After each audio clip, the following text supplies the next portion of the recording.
Hi guys, it's Carissa, and this is probably a really bad time to do this.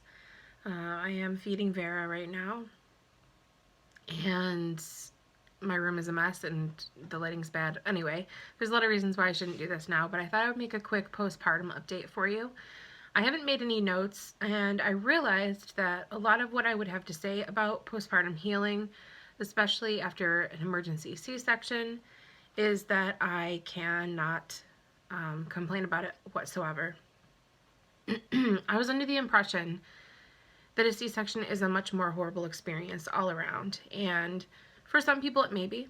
I wasn't afraid of it, and I try not to think too much about not wanting it to happen because I knew that it was very likely for a lot of different reasons, namely the situation with my blood pressure, and for the longest time she was breech. So I just kind of quietly mentally prepared myself for having to have a C-section.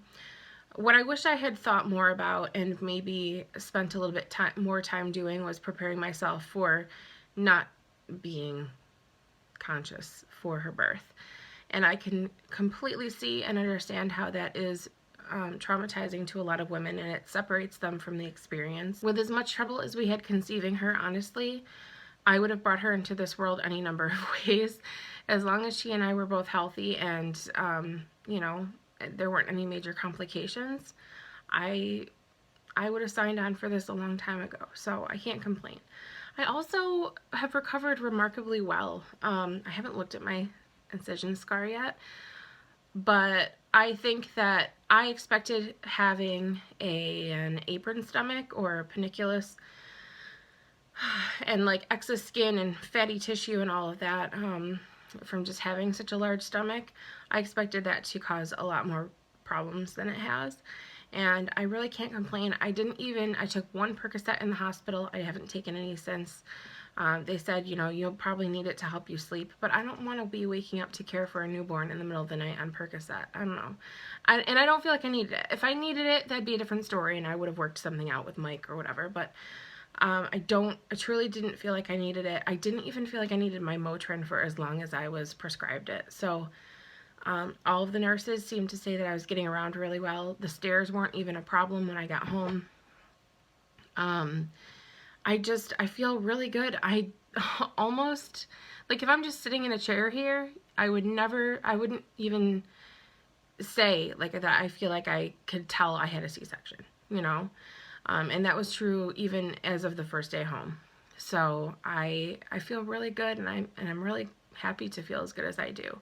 I am hoping to get back on a low carb diet very soon, and I feel like a lot of the food aversions I had when I was pregnant aren't an issue anymore, but I'm having sort of a all food aversion right now.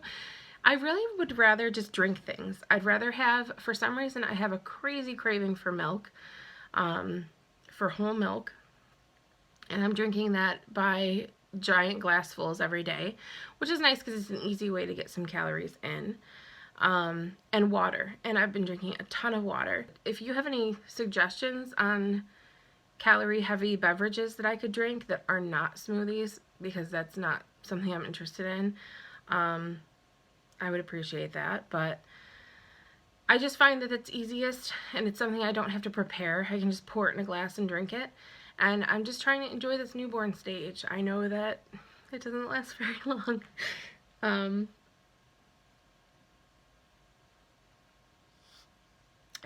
And that's fine, because I'm going to enjoy every stage that I have with her. But I get really emotional thinking about it.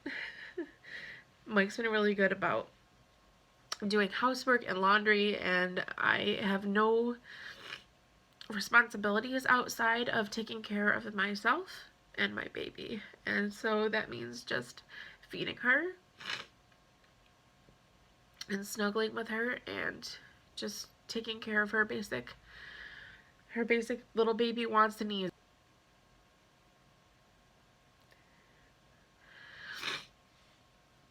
And at this point, her needs are very simple, and I just can't believe she's here. It's been a few days actually since I've had a good happy cry. For a while it was like every couple of hours, and I've tried to be careful about that because I'm sure it's not good for her to have her mother crying in her face all the time. But I don't know, I'm just so happy. I really am. I don't know how long it takes to be out of the woods for postpartum depression, but I feel like I'm good so far, so I'm not as worried about that as I was.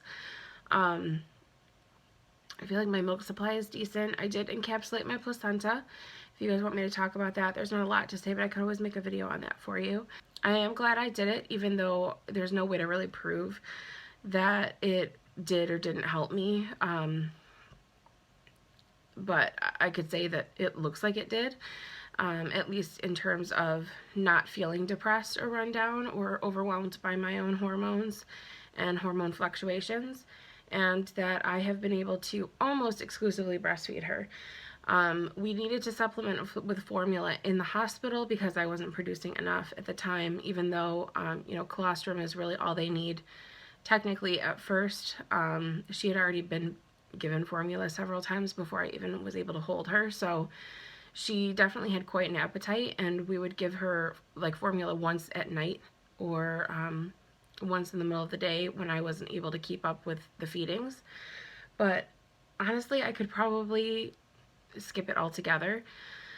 Now, I think the only reason why I haven't is because that is sometimes the only way I can get any sleep longer than about 45 minutes in the middle of the night, is to give her some formula, and she'll sleep for like 3 hours after she's had some. And then other times it's because during the day I have been nursing her just like on demand every like 35 to 45 minutes, from like 9 a.m. to 3 p.m. and I just feel like I need a break. I need to be able to like stand up and walk around, and do something else. So that might be selfish on my part and not the right decision, but I can't even pump to build up a supply for in our fridge because she wants to eat so often. So apparently she's getting enough. Her pediatrician said at her 1-week appointment that she had gained 13 ounces since she left the hospital, and she only lost 6 ounces after leaving the hospital, in the 2 days after leaving. So she's doing really well, and she looks bigger to me now. She looks like she's filling out. She looks like she's growing already, and I don't have a bad thing to say. I just feel so good. Everything's so wonderful, and if there's anything that I'm bummed out about, it's just that my body feels like I told Mike, and this has nothing to do with pregnancy, honestly. My body was shit before I got pregnant, but I am sad that I ever let myself go and that I let my infertility get the best of me. And I'm just sad that I looked to food for comfort for so long because I have so much work to do to make myself feel comfortable in my own skin. I know I'm never going to be a swimsuit model, but I certainly would like to just feel better and be healthy for my daughter. And it's going to be a long road. I'm going to need skin removal surgery someday, I know. And right now I'm sort of in the in-between phase where I've lost weight. I've lost just under 25 pounds since the day that I went into the hospital to be induced. And I gained, I think 45-ish. I'm not sure. I think I gained like 45 pounds while I was pregnant. It could have been more, but I told Mike that my body right now just feels like someone left a popsicle out that they didn't open, so it's still in the wrapper and it's melted and it's just squishy and nobody wants it. So I'm really happy with everything. I wouldn't change any of it because it all got us to where we are now. Even all those eggs we've retrieved over the years, all those drugs we took, we were just clearing the path so that we could get to her. So it was worth it. I can do an update on her. I was thinking about waiting till 1 month, but I don't know if that's silly. I know, I'm so sorry. I just want you to say hi to everybody. Here she is.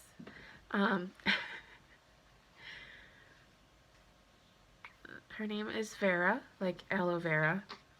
Rhymes with Sarah. I know a lot of people say Vera, but I know a lot of people say Vera too, and that's what we chose for her. And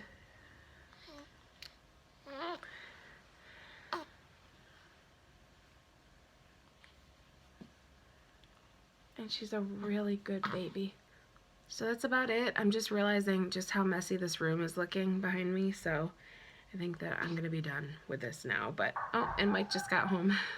So if you guys have any questions, or if there's anything that you'd like to see, I have some videos that I'd like to make for you soon, now that we're getting into a routine. And oh, let's go see Daddy, okay? And that's it. So thank you guys so much for watching, and I'll talk to you soon. Bye.